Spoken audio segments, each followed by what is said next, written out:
অনেকে ভয় পায় বলেই দেশে ফিরতে দিচ্ছে না বলে মন্তব্য করেছেন বাংলাদেশের তারকা ক্রিকেটার সাকিব আল হাসান। জুলাই কোনো ব্যক্তি বা দলের নয়, এটি পুরো জাতির অর্জন বলেছেন মন্ত্রী শেখ রবিউল আলম। বিশ্ব বাঘ দিবসে প্রতিমন্ত্রীর আহ্বান, বাঘ রক্ষায় এখনই বাড়াতে হবে জনসচেতনতা। আন্দোলনে ছিলেন না তারাই পরে জুলাইয়ের হোতা হয়েছেন মন্তব্য করেছেন সেতুমন্ত্রী। যশোর থেকে গ্রেপ্তার চট্টগ্রামের আলোচিত শীর্ষ সন্ত্রাসী ডেভিড ইমন। শুনছিলেন সংবাদ শিরোনাম, এবারে থাকছে আলোচিত সংবাদগুলির বিস্তারিত। নিজের দেশে ফেরাটা স্মরণীয় হয়ে থাকবে বলে মন্তব্য করেন বাংলাদেশের তারকা ক্রিকেটার সাকিব আল হাসান। এই ভয়েই হয়তো তাকে দেশে ফিরতে দেওয়া হচ্ছে না বলেও দাবি করেন তিনি। সম্প্রতি বাংলাদেশের ক্রিকেট ভিত্তিক সংবাদ মাধ্যম ক্রিকফেন্সিকে দেওয়া এক সাক্ষাৎকারে নিজের ভবিষ্যৎ, দেশে ফেরা এবং আন্তর্জাতিক ক্রিকেটে ফেরার সম্ভাবনা নিয়ে কথা বলতে গিয়ে এমন মন্তব্য করেন সাকিব আল হাসান। বর্তমানে বিদেশি ফ্রাঞ্চাইজি লিগে খেলছেন বাংলাদেশের সাবেক এই অলরাউন্ডার। তিনি খেলবেন নেপালের ফ্রাঞ্চাইজি লিগে পোখারা অ্যাডভেঞ্চার্সের হয়ে। তবে বাংলাদেশের আশেপাশের দেশগুলোতে বিভিন্ন লিগে অংশ নিলেও দীর্ঘদিন ধরে দেশে ফেরা হয়নি তার। 2024 সালের জুলাই থেকে দেশের বাইরে অবস্থান করছেন সাকিব। দেশে ফেরার উদ্দেশ্যে একবার দুবাই পর্যন্ত এসেছিলেন তিনি। তবে সরকারের সবুজ সংকেত না পাওয়ায় শেষ পর্যন্ত যুক্তরাষ্ট্রে ফিরে যেতে হয় তাকে। কবে নাগাদ দেশে ফিরতে পারবেন সে বিষয়ে নিশ্চিত করে কিছু বলতে পারেননি সাকিব। এর আগে দ্রুত ফেরার ইঙ্গিত দিলেও নির্দিষ্ট কোনো সময়ের কথা জানাননি তিনি। অনেকের ধারণা চলতি বছরের শেষ দিকে দেশে ফিরতে পারেন এই ক্রিকেটার। তবে সাকিব জানিয়েছেন যত দ্রুত সম্ভব দেশে ফিরতে পারলেই তার জন্য ভালো হবে।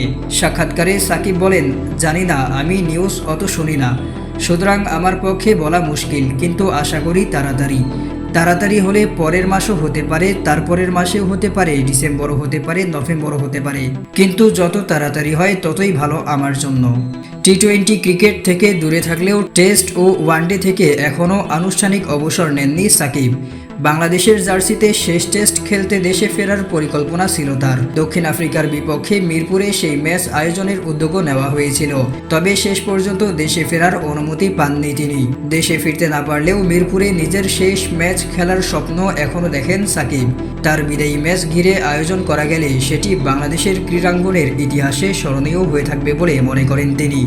দেশে ফিরলে পুরো ঢাকা ব্ল্যাকআউট হয়ে যাবে কিনা এমন প্রশ্নের জবাবে সাকিব বলেন, যদি আমার এরকম হয় তাহলে অবশ্যই সেটা স্মরণীয় হয়ে থাকবে। বাংলাদেশের স্পোর্টসের ইতিহাসে এটা আমি জানি, এটাতে কোনো আমার সন্দেহ নেই। হয়তো এগুলো নিয়ে অনেকে ভয় পায়, এই কারণেই আমার এই সুযোগটা হচ্ছে না যে আমি গেলে এরকম হবে কিছু। আমার ধারণা এরকম ভয়গুলো মানুষ পাচ্ছে এবং এই কারণেই আমাকে যেতে দিচ্ছে না। জাতীয় দলের হয়ে 2 বছরের বেশি সময় ধরে মাঠে দেখা যায়নি সাকিবকে। তবে 2027 সালে দক্ষিণ আফ্রিকা, জিম্বাবুয়ে ও নামিবিয়ায় অনুষ্ঠেয় ওয়ানডে বিশ্বকাপে খেলার স্বপ্ন এখনও রয়েছে তার। সাকিব বলেন, আমি খেলতে যাওয়ার থেকে গুরুত্বপূর্ণ বেশি বাংলাদেশ দলে আমার দরকার আছে কিনা, এটা নির্বাচক অধিনায়ক ভালো বুঝবে। তারা যদি মনে করে প্রয়োজন আছে তখন তারা চিন্তা করতে পারে, কিন্তু এগুলো অনেক পরের বিষয়।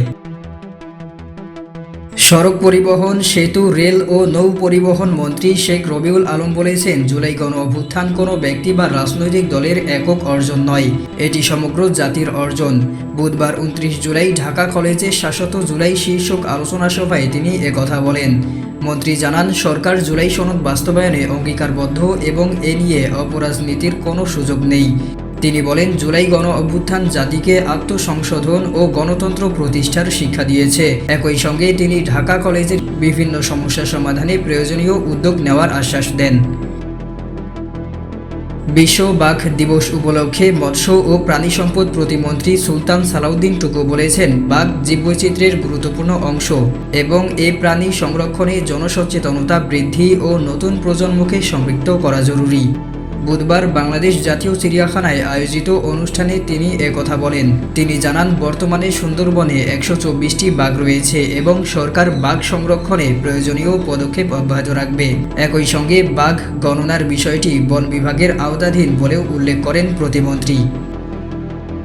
সড়ক পরিবহন ও সেতুমন্ত্রী শেখ রবিউল আলম বলেছেন, জুলাই আন্দোলনে অংশ না নেওয়া অনেকেই পরে নিজেদের আন্দোলনের হোতা হিসেবে প্রতিষ্ঠার চেষ্টা করেছেন, তবে জনগণ তা প্রত্যাখ্যান করেছে। বুধবার 29 জুলাই ঢাকা কলেজে ৭০০ জুলাই শীর্ষক আলোচনা সভায় তিনি এ মন্তব্য করেন।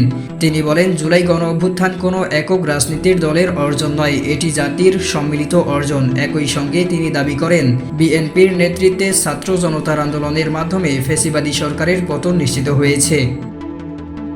চট্টগ্রামে আলোচিত সন্ত্রাসী মোবারক হোসেন ইমন ওরফে ডেভিড ইমনকে যশোর থেকে গ্রেপ্তার করেছে পুলিশ। মঙ্গলবার ২৮ জুলাই রাতে যশোর শহরের ঝুমঝুমপুর এলাকা থেকে যশোর ও চট্টগ্রাম পুলিশের যৌথ অভিযানে তাকে আটক করা হয়। পুলিশ জানায়, চট্টগ্রামে একটি ইন্টারনেট সেবাদাতা প্রতিষ্ঠানে হামলা, ভাঙচুর ও লুটসহ একাধিক আলোচিত অপরাধে তার সংশ্লিষ্টতার অভিযোগ রয়েছে।